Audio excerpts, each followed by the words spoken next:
Hello everyone and welcome to 20-0 Tactics with me, the Loremaster. And on today's episode, I'm going to be taking a look at the tactics for getting the most out of our feathered friend, Kairos Fateweaver. So before I begin, I'll take a moment to tell you the structure of today's video. Firstly, I'm going to analyse Kairos' stat line, his special rules and his demonic gifts. Then I'm going to look at how Kairos generates spells and some of the combinations that we can produce with that. And finally, I'll give you an overview of everything we've covered and point out some of the other videos that will take the discussion further. So let's begin with Kairos' stat line. Now, Kairos has a movement of 8, a weapon skill of 1, a ballistic skill of 0, a strength of 5, a toughness of 5, a wounds value of 5. He has initiative of 1, attacks of 1, and a leadership of 9. His troop type is monster. So whilst he is a greater demon, there are some real red flags here. First and foremost, we can see that Kairos is not really a fighter. That weapon skill, initiative and attacks value of 1 really hurt him in this regard, meaning that the only thing I'd want to put him into combat against is very low strength infantry, essentially things he can thunderstomp. This is further confirmed by that toughness value of 5, meaning that strength 4 infantry could be a real risk, so I'm only going to want to attack those really low strength 3, strength 2 type units with him. If you want a fighty demon, what I'm telling you is you're looking in the wrong place. So with the stat line analysed, it's time for us to take a look at his special rules. Now, firstly, Kairos is a demon of Tzeentch. This means that he rerolls ward saves and channel attempts of a 1. Very helpful. He's demonic, which means that he has magical attacks, he has demonic instability, and he causes fear, which we're going to see in a minute is already superseded by another rule. He has fly, which makes him an absolute gold standard threat in terms of being a spellcaster. Excellent for us to see. He is a large target, which means that leadership value of 9 is going to have an 18-inch bubble, but we do need to remember that thanks to demonic alignment, it's only going to affect Tzeentch units, which is a bit more painful for us. He causes terror as well, which is a touch of a shame with his stat line really, because we're not really going to want to charge him in to try and get the most out of that terror effect. So I'm not going to get hung up on that rule is what I'm saying. Now his final special rule is Oracle of Tzeentch. Now this improves his ward save to 4+. Now as he's rerolling 1s, which we mentioned a moment ago, this is a really great bonus, and I think cements his tactical use as a flying threat wizard, because this is pumping up that range defense that he has. So let's move on to his demonic gifts or magic items for a conventional special character, if you will. He has just the one, it's the Staff of Tomorrow. It's an arcane item of prestigious potency, I might say. Kairos allows you to reroll a single d6 of your choice once per turn. Declare before you make the reroll. If the dice is used to reroll a single dice from a batch, i.e. 2d6, 3d6, etc., the other dice in the batch cannot be re-rolled. So I'll start by reminding everyone that Kairos has to reroll an actual d6 with this, not an artillery dice or a scatter dice, but a traditional 1 to 6 six-sided dice. Now it's also worth pointing out that there is some confusion over this reroll in terms of the game turns or player turns. It just says a single d6 of your choice per turn. Now we FAQ this our events to be per game turn. So one reroll for you or your opponent's turn 1 rather than 1 in each. Now I think that adds real tactical depth to the use of the reroll. Now the use of this reroll is generally seen as one of the hardest things to get right with Kairos, I think. I like to try and build myself general rules whenever I think of things like this, and I've tried to do that with Kairos' reroll. It's definitely not an exact science, but go with me on it. I think that if you stick to these, it will help you, and as you get more experience with Kairos, you may find there's certain times that you feel could be more or less beneficial to use it. So I'll start by saying, if your opponent has any of the following: cannons or stone throwers, high-powered magical damage like a doom bolt, or remove from play type spells that really attack Kairos' stat line, like Purple Sun, then I would always hold on to my reroll to protect me from those. In other words, I'd keep it for my opponent's turn. I'd be rerolling a ward save of a 2 or a 3 because it's really powerful against things like cannons, for example, when I've paid 500, nearly 600 points for my wizard demon that I definitely need to survive. And with the initiative test option, it literally doubles his chances of surviving an initiative check, which I think is a no-brainer. So that's the place I'd use the reroll if I found myself in any of those situations. Now, if my opponent doesn't have any of those things, then I'd probably be looking to use this reroll for other crucial roles that can make or break a game. Now, this is a lot harder to judge, but I've put them in a hierarchy of importance, if you like, to help me decide how I'd use them. Now, you might want a slightly different order to mine. You might disagree there, but I've designed my order to be as offensively focused as I can be with Kairos. So my top choice would be rerolling the dice on a crucial failed charge. Now, I'd only do that if I felt that the likelihood of success on the reroll was high. So if I missed it by 1 and I've rolled a 6 and a 2, say, I'd probably reroll that too. I might reroll dice from a crucial march test, and when I say that, I mean a leadership test dice for Kairos. I probably wouldn't waste that on any other unit, but certainly to make sure Kairos didn't get caught out or in danger. If he failed a march test, I'd save it for that. My next most important role would be using it to reroll one of the Winds of Magic dice if I had a really bad result. For example, if I rolled -1 ward save.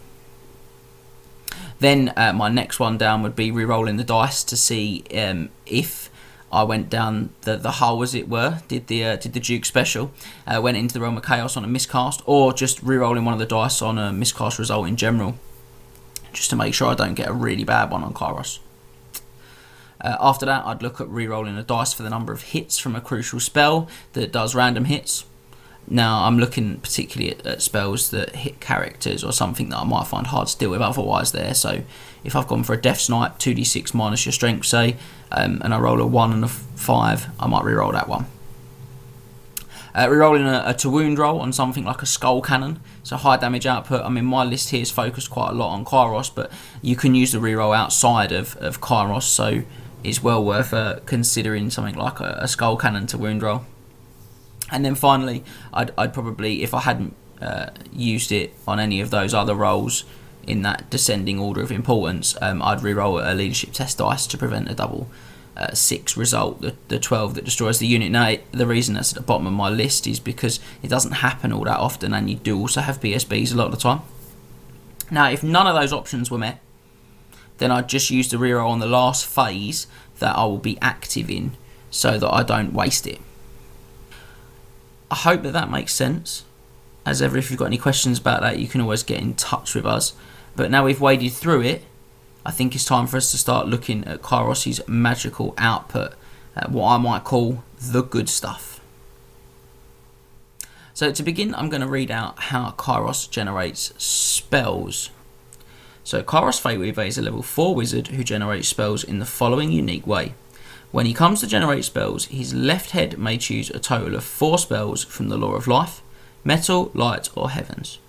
His right head may then choose a total of 4 spells from the Law of Death, Beasts, Shadow and Fire. And both heads know all of the spells from the Law of Tzeentch. Now at the start of each magic phase, decide which head Kairos is using this turn.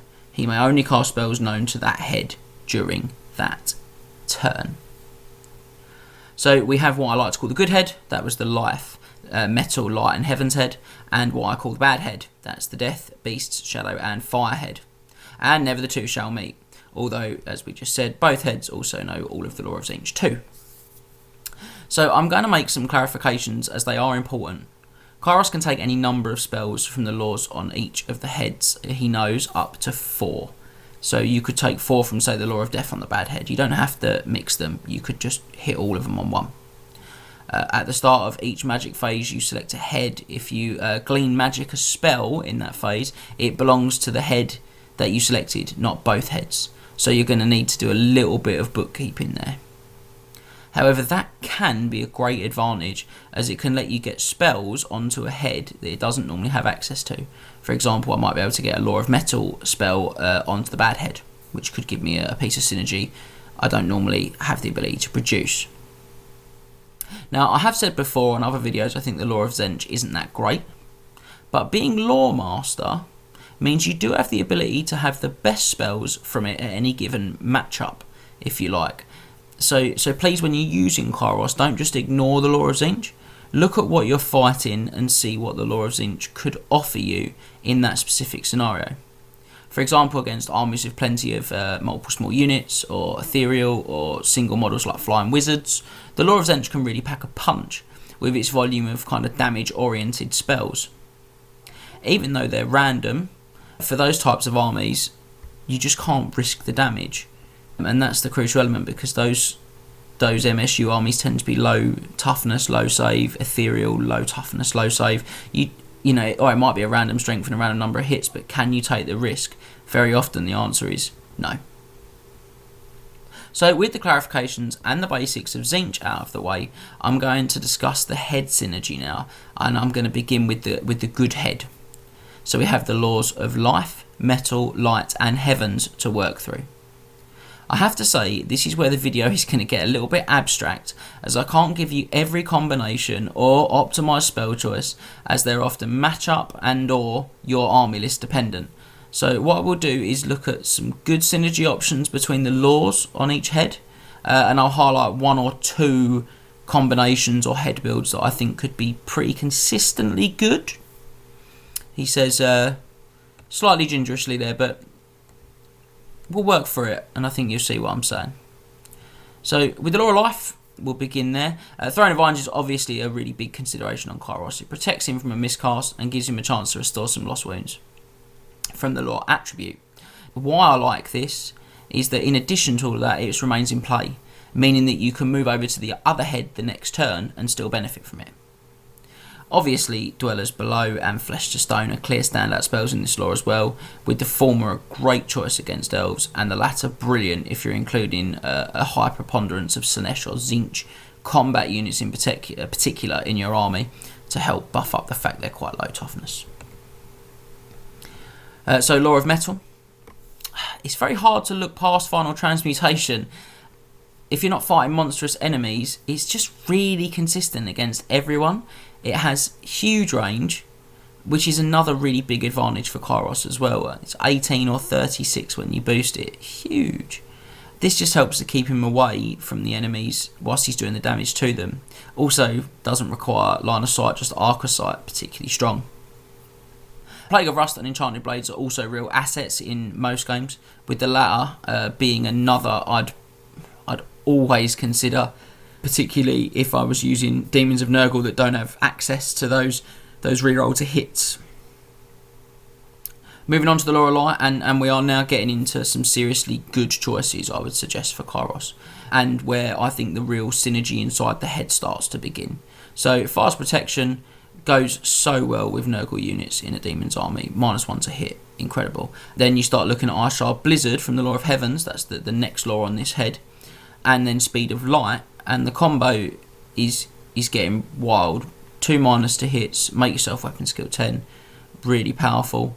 Then you've got Net of Amantok as well, plus Ice Shard and Fars could mean that you're really hampering enemy artillery now. So Net of Amantok, they've got to pass a strength test to shoot. The artillery can't pass a strength test, so it fails, can't shoot. Ice Shard Blizzard, 4+ to shoot, really powerful. Fires Protection, models under it, 4+ to be shot at with cannons, stone throws. This means that artillery that wants to target Kairos in particular is really going to struggle, and this also has really powerful synergy on your fighting blocks too. It's a no-brainer. And then finally we have the Lore of Heavens on this head. I've already mentioned the Ice Shard Blizzard synergy, but I'm going to go further with the introduction of Curse of Midnight Wind to force opponents to reroll 6s to hit in addition. I would avoid taking the magic missiles actually from both the Lore of Heavens and the Lore of Light, just because you've got access to that on Lore of Tzeentch, and I think you're possibly missing out on other really powerful combos because of it. So we've gone through the good head, and I'm going to suggest two general combinations I think could be really strong against a variety of armies. The first one I'm going to call the Never Hurt Me Tour.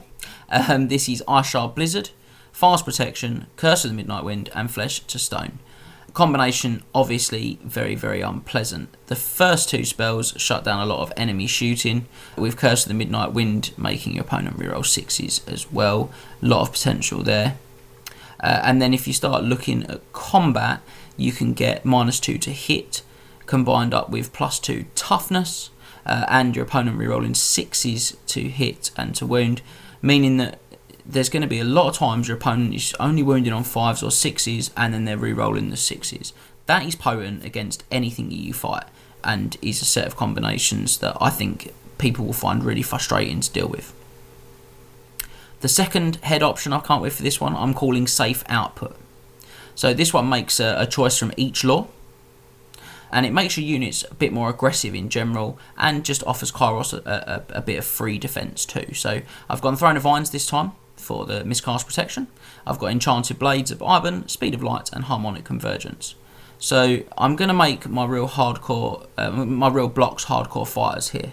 The Speed of Light making me weapon skill 10, and the Harmonic Convergence making me reroll 1s to hit, to wound, and to save, can both be bubbled, which is wild. I can get multiple units under those two spells, which is incredible. And it's really harsh on blocks like Plague Drones or Charging Bloodletters. And then I can stack on top of that the Enchanted Blades on one of those units for +1 to hit and armor piercing.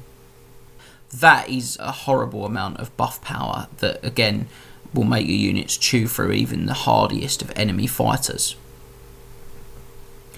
So let's move on now to the bad head, and I actually think there's a lot more internal synergy on the bad head.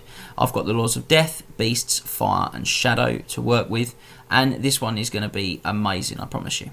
Again, what I will do is look at some of the good synergy options between the laws and highlight a couple of options for head builds that I really like. I've got 3 on this one for you. So starting with the Law of Death, the fact that you have access to Melkoth's Mystifying Miasma from the Law of Shadow means that I just can't see many games I'm not going to take Purple Sun. Especially as I've got 7 Zench spells, any spells I might glean with Glean Magic, and obviously the other spells on this head already. The Law of Death is just so powerful with that, because the Law attributes 3 dice. I'm gonna be able to spend them. I've got so many other spells to spend them on. That's incredible.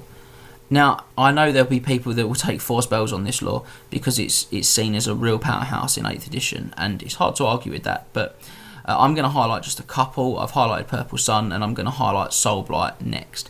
I think that's a real standout choice, particularly if you've gone heavy on the Demons of Nurgle units with your army. This maximises their toughness and mitigates the fact that they're only strength 4 without Epidemus. Looking at the Law of Beast next, and straight away I'm thinking Curse of Amra here. Due to that access to Melkoth's again, the ability to lower movement and weapon skill combined with -1 to hit and dangerous terrain just feels really horrid. Wissons also has great synergy with Soul Blight. That's an effective 2-point swing in strength and toughness in combat, which is strong against anyone you play.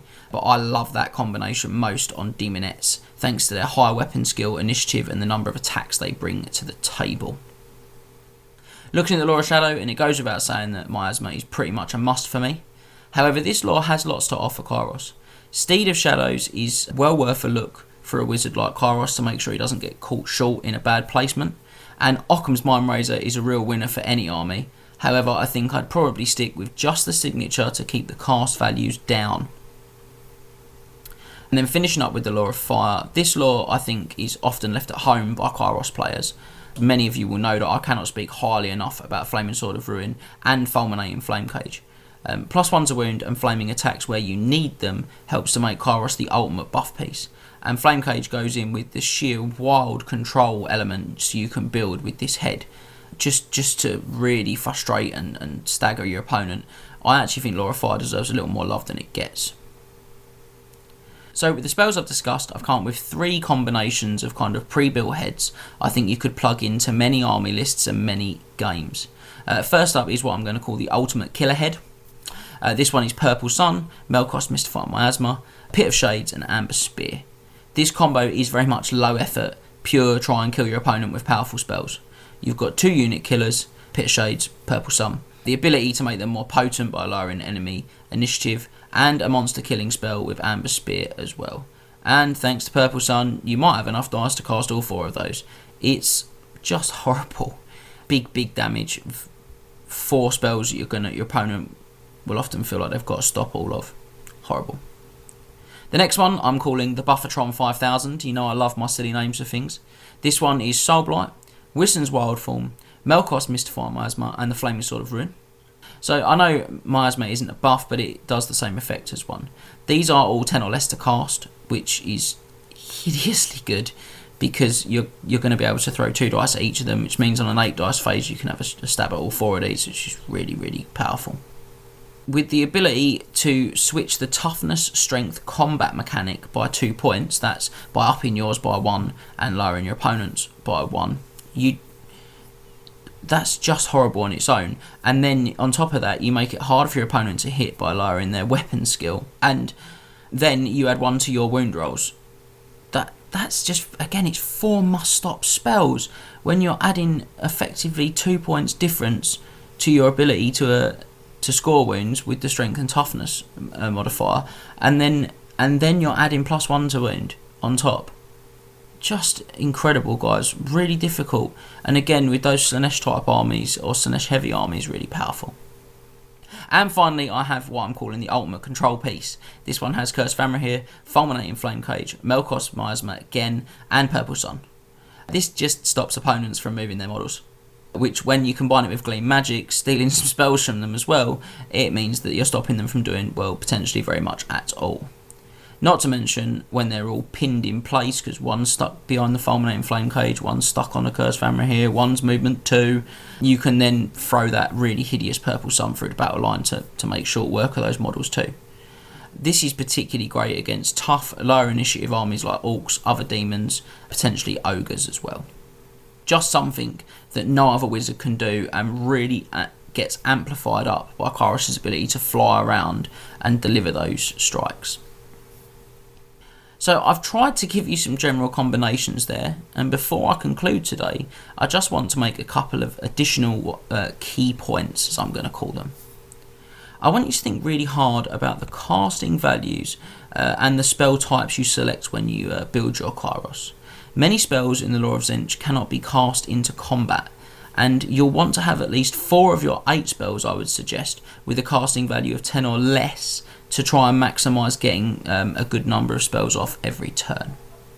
So if you are going to do a damage heavy Kairos, I would just think about making sure that that's underpinned with vortices or spells that can go into combat with damage, like Penumbral Pendulum, just to help the fact that if you go all damage and it's all damage that's done outside combat, your opponent can just charge to mitigate a lot of Kairos' effects, because we know the Lore of Tzeentch also has the vast majority of its spells of damage that's done out of combat. And finally, don't forget, all of this is dependent on the number of power dice you're going to get. In a Kairos list, I would want to have at least 3 other wizards, be it heralds of some kind or pink horror units, just to help ensure that Kairos has more dice to bring it home with every turn. And I think Tzeentch units are probably the best for that, as they reroll channels of a 1 as well. Don't forget that. Could be really helpful. So to summarise, first and foremost, don't let Kairos' model, unit type, or the other greater demons you see around tables fool you. Kairos is relatively flimsy, and he is fundamentally a flying spellcaster at heart. Think very hard about how you position him and what to do with him in your games of Warhammer. And actually, I'd recommend, in addition to watching today's video, take a look at our 20-0 tactics on flying wizards and the one on casting spells to really help you get the most out of Kairos Fateweaver in your games of Warhammer. So that concludes today's episode of 20-0 Tactics.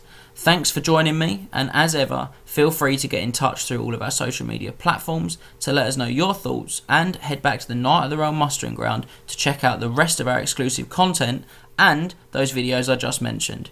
I'll see you real soon. Remember to tag your friends and like, subscribe and share. Then head over to triplecrownwargaming.com and become a Knight of the Realm today. What are you doing, mate? You alright? Do it for Warhammer!